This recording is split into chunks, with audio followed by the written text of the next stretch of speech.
En Noia rexistrouse esta tarde un atropelo mortal. Unha muller de avanzada idade estaba subíndose a outro vehículo cando se produciu o accidente. Os equipos sanitarios desplazados ao lugar non puderon facer nada por salvarlle a vida.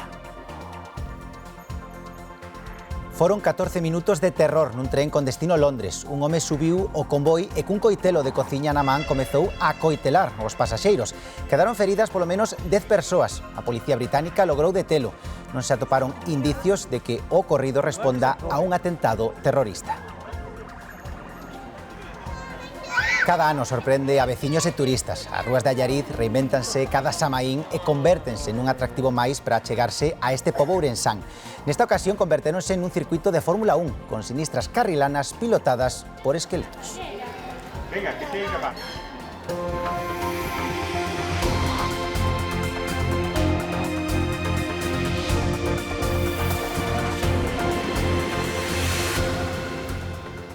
Saúdos, que tal? Boas noites. Mañá coñeceremos o resultado da xuntanza que o líder do PP, Alberto Núñez Feijóo, mantivo hoxe co presidente da Generalitat Valenciana, Carlos Mazón. Moita expectación ás portas do Palau da Generalitat e tamén na sede dos populares en Xénova, tralo anuncio da reunión, pero non será ata mañá cando saibamos novidades. Sobre a mesa está o futuro político da comunidade con esa posible dimisión do presidente valenciano tras a xestión da DINA. Varios nomes xa soan como posibles substitutos, entre eles Vicente Monpó, presidente da Deputación Valenciana, María José Catalá, alcaldesa de Valencia, ou Pérez Llorca, secretario xeral do Partido Popular na comunidade. Unha decisión que coincide ca declaración ante a xuíza da DINA da xornalista que comeu con Mazón o día da catástrofe, Maribel Vilaplana, recuperada dun cadro de ansiedade. Dende o goberno aseguran que Mazón xa tería que ter dimitido. Sabemos que no estuvo donde tenía que estar. ¿Merece la pena de verdad? Y la respuesta es muy evidente. Todo el mundo sabe que no merece la pena y que el señor Mazón no debería ser ya presidente de la Generalitat Valenciana. Lo que sé es que lleva un año de retraso. E mañá comeza tamén un xuízo histórico en democracia, o que senta no banco dos acusados o actual fiscal xeral do Estado. Álvaro García Ortiz será xulgado por revelación de segredos. Está acusado de filtrar datos persoais da parella de Ayuso, a presidenta madrileña. Cumplir fielmente las obligaciones del cargo de fiscal general del Estado.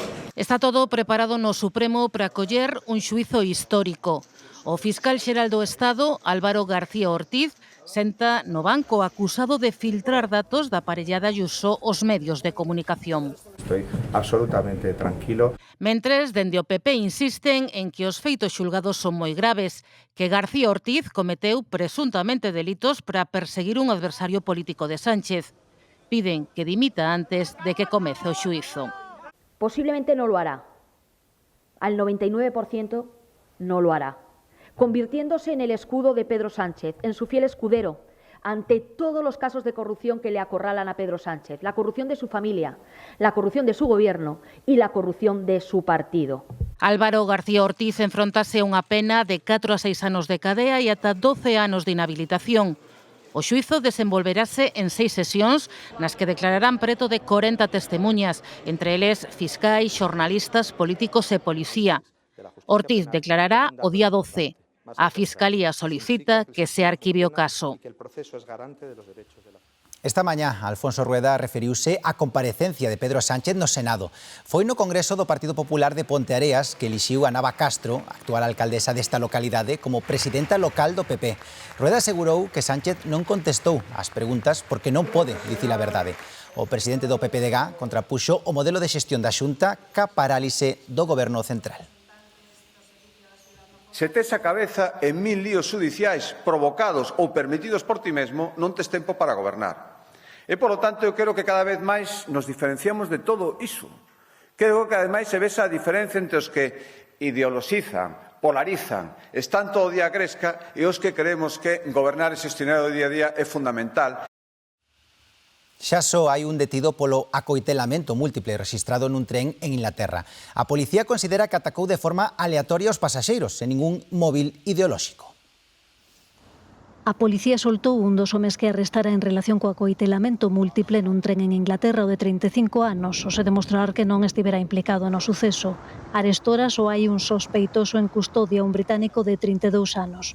Os investigadores entenden que atacou os pasaxeiros de forma aleatoria. Non atoparon motivacións ideolóxicas. O ministro de Defensa xa anunciara que os informes preliminares suxerían que o ocorrido fora un incidente illado.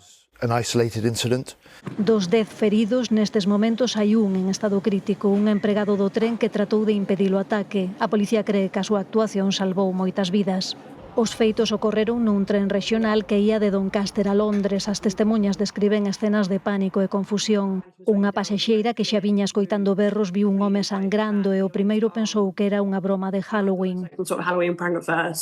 Outro di que cando souberon que estaban acoitalando xente e emprenderon a fuxida, descubriu moitas cadeiras do convoi cheas de sangue.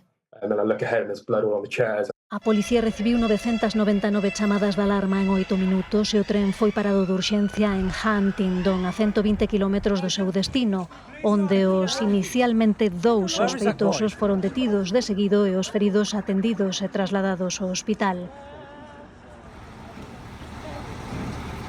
Israel recibiu esta noite os corpos de 3 supostos reféns de Hamás en Gaza. A Cruz Vermella entregoulle ao exército israelí os cadaleitos cos corpos de 3 supostos reféns que trasladou dende Gaza tras recibilos do grupo islamita Hamás. Trasladáronos ao Centro Nacional Forense para identificalos e certificar que pertencen a cautivos na Franxa, onde Hamás mantiña aínda no seu poder ata hoxe os cadáveres de 11 reféns. De confirmarse que son corpos dos secuestrados, quedarán 8 máis por recuperar. O paso do devastador furacán Melissa por Xamaica deixa case unha trintena de falecidos, unha cifra aínda non definitiva, á espera de que rematen os traballos de rescate. As autoridades confirman que ascenden a 28 os mortos polo impacto do furacán de categoría 5, sobre todo no oeste da illa. Arrasou vivendas e infraestructuras, mentre os servizos de emerxencia buscan cadáveres e tratan de restablecer as comunicacións. Melissa deixou danos catastróficos en vivendas, en hospitais e estradas, deixando comunidades illadas. O goberno instala hospitais de campaña nas áreas máis damnificadas. Esta tarde faleceu unha muller atropelada en Noia. Os equipos de emerxencia desprazáronse rapidamente ao lugar do sinistro, pero non puderon facer nada pola víctima. Paula Cantelar está ali. Sí, David, este fatal sinistro ocorría neste lugar de Sobreviñas, na parroquia de Argalo, neste concello coruñés de Noia, onde a víctima, unha muller de aproximadamente uns 80 anos, tiña precisamente unhas propiedades que viña de visitar. A muller faleceu ás 6:15 da tarde ao ser atropelada por un home de Lousame, mentres a víctima se dirixía precisamente ao coche do marido, disposto xa a marchar para a súa residencia habitual, e facíao, por certo, nunha zona, como vemos, sen paso de peóns. Ata aquí trasladaronse os servizos sanitarios que soamente puideron confirmar o falecemento da muller. En estes momentos, como poden ver, a Garda Civil investiga o sucedido, mentres tamén lle realizan as probas pertinentes de alcohol e drogas ao conductor. E un home faleceu noutro accidente de tráfico que se produciu de madrugada na estrada que vai de Lugo a Portomarín, o seu paso pola parroquia de San Xoán do Campo, en Lugo. O falecido é o condutor do vehículo, un home de 31 anos. O accidente produciuse ao saírse da vía pola marxe dereita e envorcar o coche que conducía. No operativo de emerxencias do 112 participaron o Servizo de Urxencias Sanitarias de Galicia 061, xentes da Garda Civil de Tráfico, da Policía Nacional e Local, ademais dos efectivos de Protección Civil e os bombeiros de Lugo. O persoal sanitario confirmou o falecemento da persoa no lugar do accidente. 2 persoas intoxicáronse esta mañá nun bar de Melide por inhalación de monóxido de carbono. Os feridos, que son os propietarios do local, tiveron que ser trasladados ao Hospital Clínico Universitario de Santiago. Sucedeu neste local de hostalería de Melide sobre as 10:30 da mañá do domingo. Os intoxicados por monóxido de carbono son os 2 propietarios do local, unha muller e un home que non chegan á trintena. Deixaron un xerador eléctrico funcionando toda a noite no soto do local, que non ten ventilación. Cando entraron pola mañá, a acumulación de gas fixo que o home quedara inconsciente de xeito case inmediato. A muller puido subir polas escaleiras e dar a voz de alarma.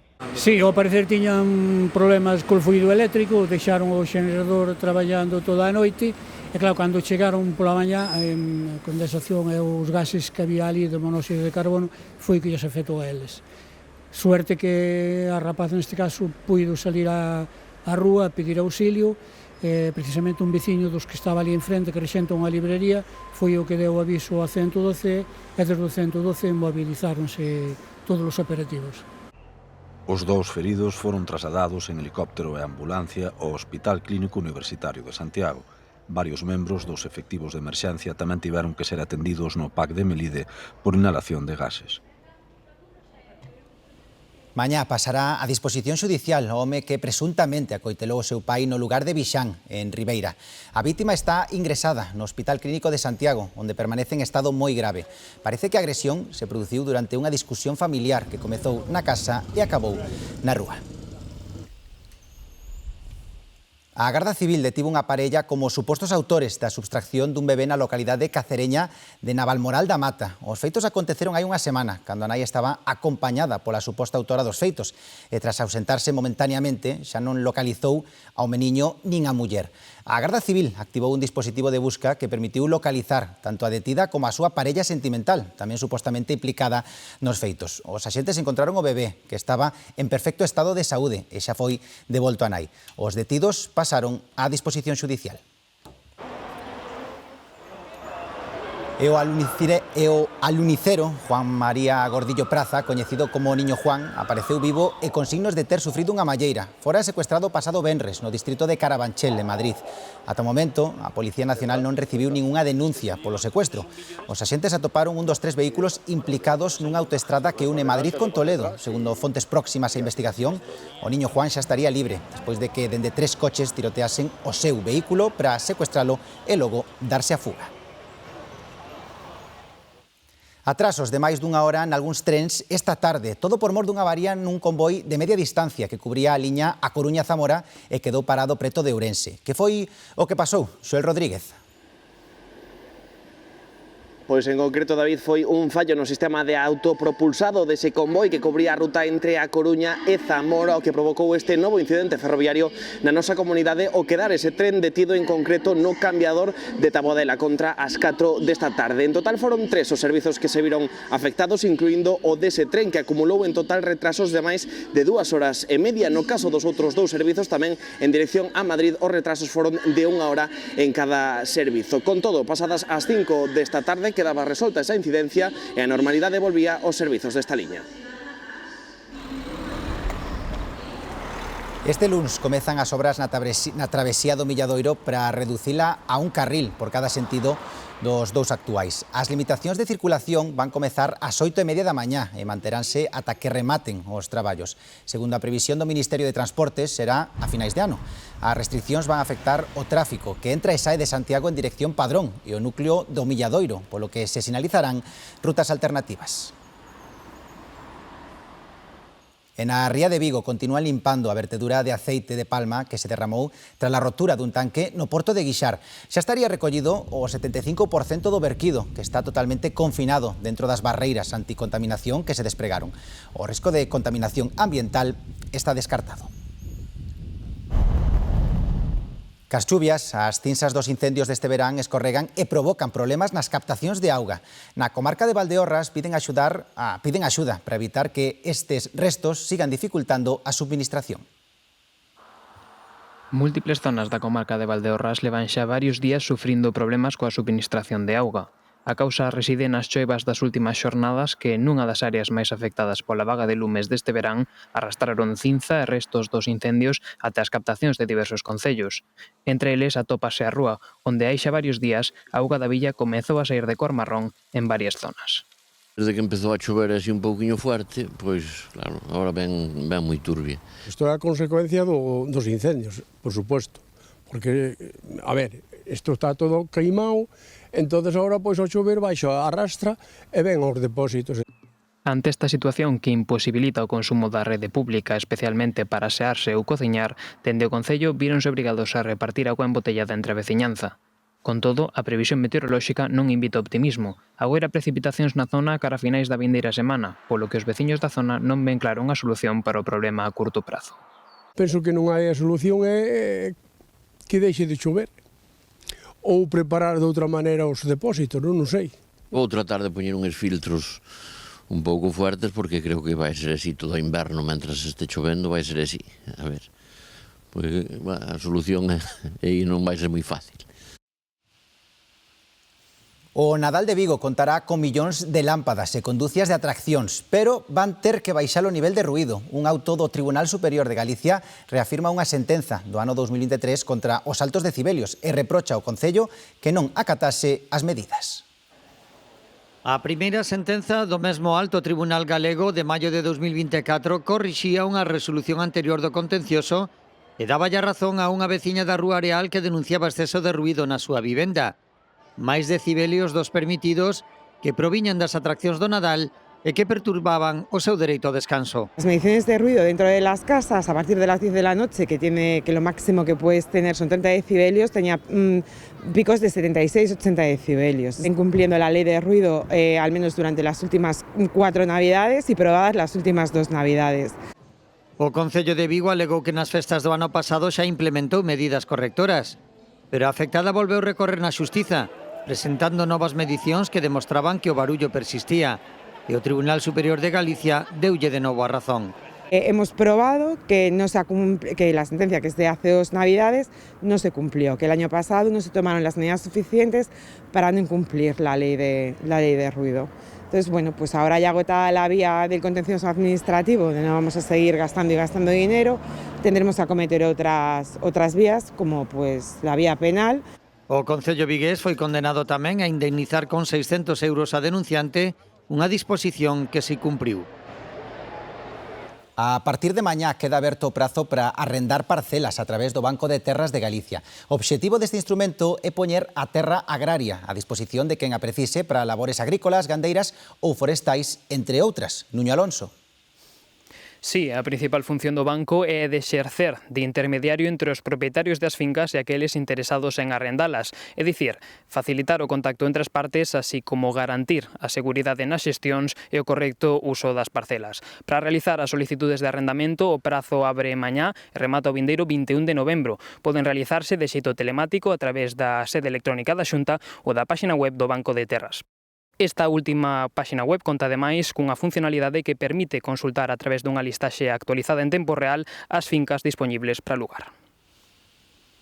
Grazas, Nuño. A maior empresa cotizada española, Inditex, paga mañá o seu segundo dividendo do ano. O fundador do grupo, Amancio Ortega, vai cobrar 1.552 millóns de euros. En todo 2025 a empresa vai repartir 5.225 millóns por un dividendo de 1,68 euros por acción. A repartición está en consonancia cas cifras récord logradas no último exercicio da compañía.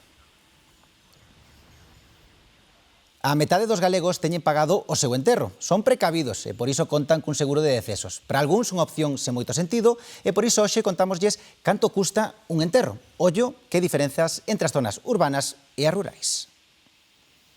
O custe medio dun enterro rolda os 3.700 euros, pero varía moito en función dos servizos contratados e tamén da zona. Aquí un servicio non supera os 3.000 euros, con respecto a Vigo, que pode superar moi fácil os 5.000.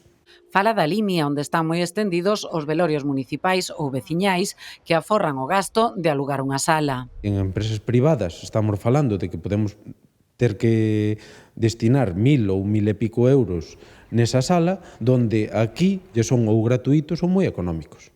Os servizos de autobuses extinguíronse durante a pandemia, pero séguese practicando a colocación de esquelas nas aldeas da contorna. Colocar esquelas murales poderá ser 3-4 horas de unha persona cun coche por as aldeas e por as corredoiras das aldeas.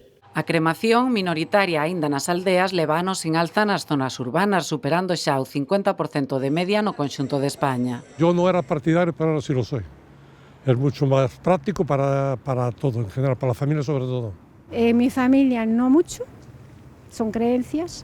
Yo personalmente creo que sí que lo voy a dejar por escrito.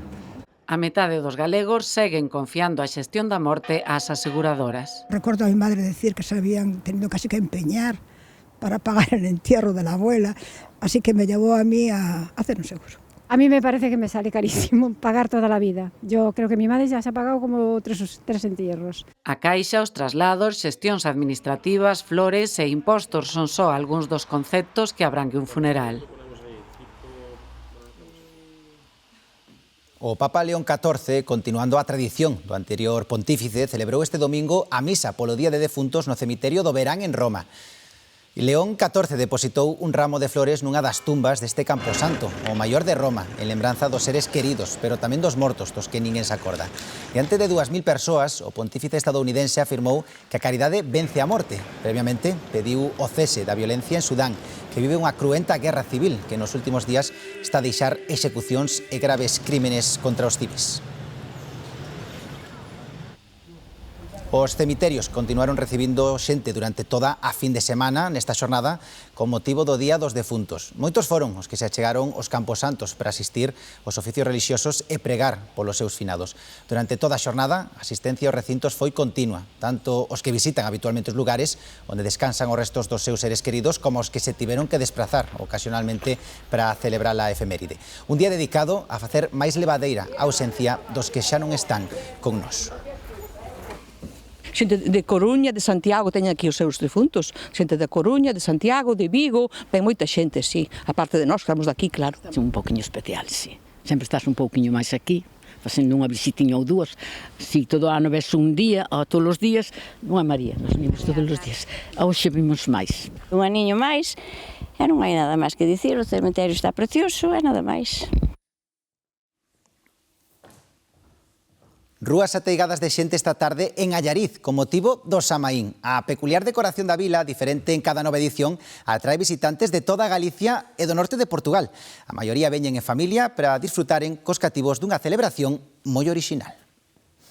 As rúas de Allariz transformáronse este Samaín nun circuito de Fórmula 1 con sinistras carrilanas pilotadas por esqueletes.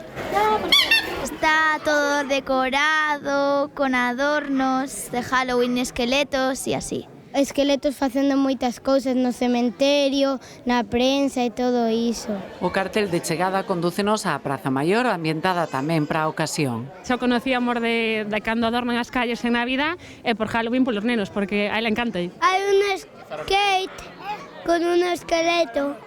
E iso dá moito medo. Por cierto, a mí no.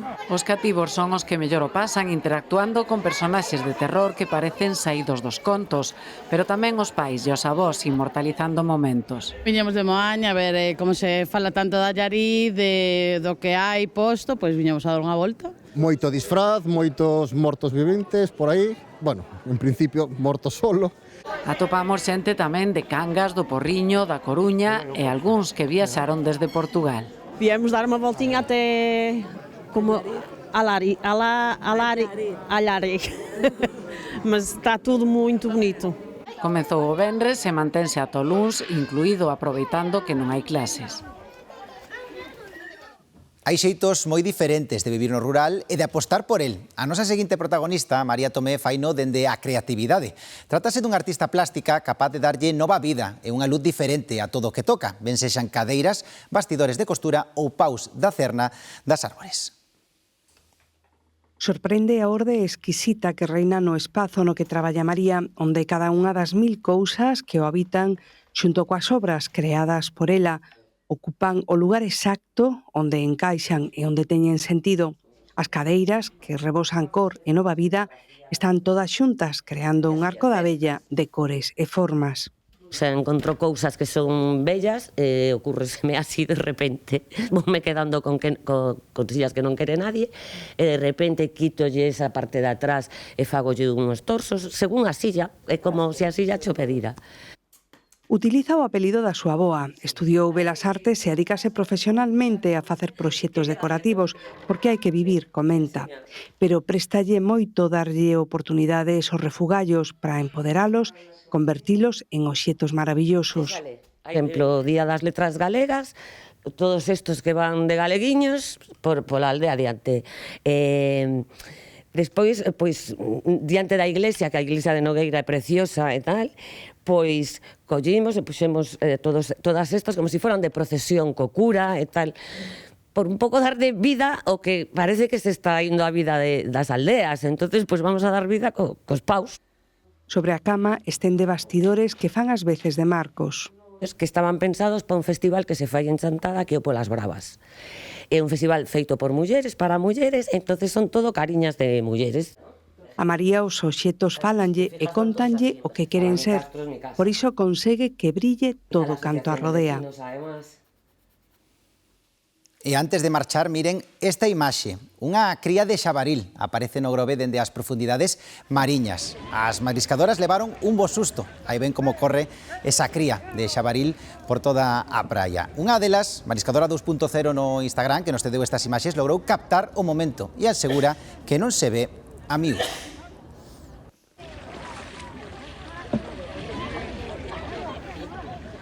Xa saben, a información continúa actualizada minuto a minuto na nosa página web en g24.gal e agora tempo dos deportes con Irene e o Deportivo que está xogando. Sí, primeiros 20 minutos do encontro e polo momento sen goles entre o Deportivo e o Zaragoza. Un domingo no que o Celta logrou a súa segunda vitoria consecutiva na Liga. Vemos agora como foi ese partido.